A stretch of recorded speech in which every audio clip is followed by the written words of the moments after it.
El peso de la sangre. Mi nombre es Andrés, y siempre creí que la familia era lo más importante. En mi casa, desde niño, mis padres nos inculcaron que la lealtad hacia la sangre era un vínculo sagrado. Pero la lección más amarga de mi vida llegó cuando descubrí que las traiciones más dolorosas son las que vienen de quienes más amas. Todo comenzó hace 2 años, cuando mi padre, Jorge, murió inesperadamente de un ataque al corazón. La noticia nos devastó a mi madre, a mi hermana menor, Daniela, y a mí. Mi padre era el pilar de nuestra familia, el hombre que siempre mantenía todo en orden. Pero después de su muerte, comenzaron a salir a la luz secretos que nos llevaron a cuestionar todo lo que creíamos saber sobre él y sobre nosotros mismos. Una semana después del funeral, mientras ayudábamos a mi madre a organizar los papeles y documentos de mi padre, encontré un sobresellado escondido en un compartimento de su escritorio. No tenía remitente, pero dentro había un contrato de compra-venta de una propiedad en las afueras de la ciudad, un lugar del que nunca habíamos oído hablar. Junto al contrato, había una serie de recibos de transferencias de dinero a una mujer llamada Clara Rodríguez.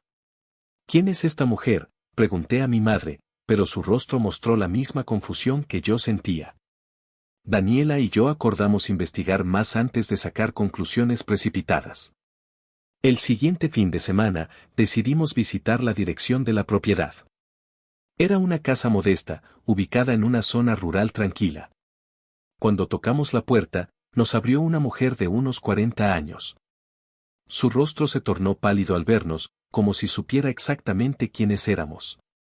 ¿Quién es usted?, le pregunté directamente, tratando de mantener la calma.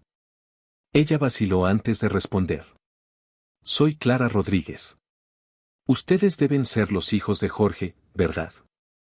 Su voz temblaba, pero sus palabras eran firmes. Clara nos invitó a pasar y, después de mucha insistencia, nos reveló la verdad. Durante más de 20 años, había tenido una relación con nuestro padre. No solo eso, sino que tenían un hijo, un muchacho llamado Emiliano, que tenía 19 años, casi la misma edad que Daniela. Era nuestro hermano. Me quedé sin palabras. Mi mundo se tambaleaba. Toda mi vida había admirado a mi padre por ser un hombre íntegro y honorable, pero ahora parecía que tenía otra vida, una que había mantenido oculta de nosotros durante décadas. Cuando regresamos a casa, Daniela y yo discutimos si debíamos contarle a nuestra madre lo que habíamos descubierto. Pero no hizo falta, mi madre ya lo sabía. Al enfrentarnos a ella, confesó entre lágrimas que había descubierto la infidelidad de mi padre años atrás, pero que decidió guardar silencio para protegernos. Lo hice por ustedes, dijo mi madre, con los ojos llenos de lágrimas. Pensé que era mejor mantener la familia unida, aunque eso significara soportar el dolor sola. La revelación me llenó de rabia. No solo contra mi padre, sino también contra mi madre por habernos ocultado algo tan importante. Sentí que mi familia se desmoronaba ante mis ojos. Mientras tanto, Emiliano, el hijo de Clara, comenzó a acercarse a nosotros. Al principio, lo evitaba. No podía mirarlo sin recordar la traición de mi padre. Pero Daniela, siempre más sensible que yo, intentó incluirlo en nuestras vidas. Él no tiene la culpa de nada, Andrés, me decía. Aunque entendía su punto, me costaba aceptar esa realidad. Sin embargo, el verdadero problema llegó cuando descubrimos que Emiliano estaba reclamando una parte de la herencia de mi padre. Clara había contratado a un abogado, y ahora estábamos en una disputa legal que estaba dividiendo aún más a nuestra familia.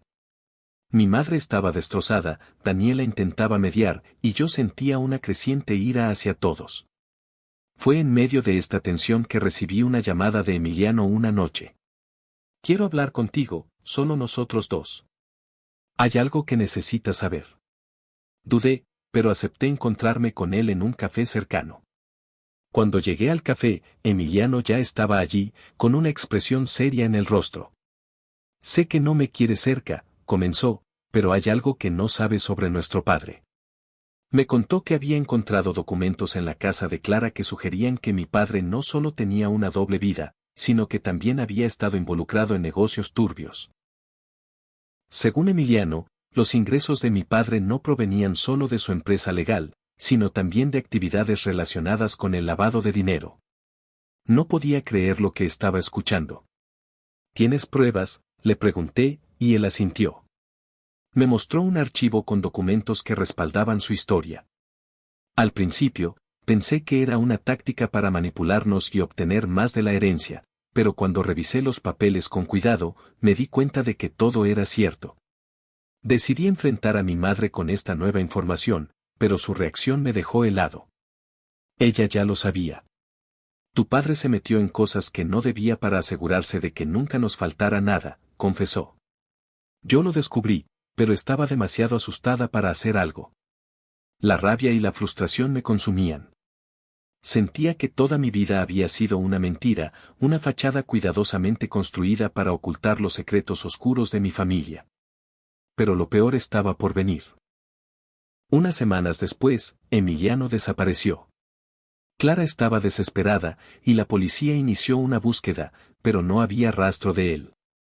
Una noche, mientras revisaba los documentos que Emiliano me había mostrado, encontré algo que no había notado antes, una lista de nombres y transacciones. Uno de los nombres destacaba, Hernán López, un socio cercano de mi padre. Fui a buscar a Hernán, decidido a obtener respuestas. Lo encontré en su oficina, pero negó saber algo sobre Emiliano. Sin embargo, algo en su comportamiento me pareció extraño. Decidí seguirlo esa noche, y lo vi dirigirse a un almacén abandonado. Allí, entre cajas y sombras, encontré la verdad. El cuerpo de Emiliano yacía en el suelo, con signos evidentes de violencia. Hernán estaba involucrado, pero antes de que pudiera reaccionar, me atraparon. Hernán me explicó que Emiliano había descubierto demasiado sobre los negocios de mi padre y había amenazado con exponerlos. No podíamos permitirlo, dijo fríamente. Logré escapar de ese lugar, pero la imagen de Emiliano me perseguirá para siempre. No solo había perdido a un hermano que apenas comenzaba a conocer, sino que también había perdido cualquier ilusión que me quedaba sobre mi familia. Hoy, vivo con el peso de todos esos secretos. Mi madre y yo apenas hablamos, y Daniela se ha distanciado de ambos. Clara se mudó a otra ciudad, intentando empezar de nuevo, pero el vacío que dejó Emiliano nunca podrá llenarse. La lealtad a la sangre es una ilusión. Aprendí, de la peor manera, que a veces la familia no es sinónimo de confianza, y que las traiciones más profundas vienen de quienes deberían protegerte. La casa donde crecimos está vacía ahora, llena solo de ecos y recuerdos que preferiría olvidar. Gracias por quedarte hasta el final, comenta qué opinas, si te gustó la historia no olvides dejar tu like y suscribirte para seguir haciendo este tipo de contenido.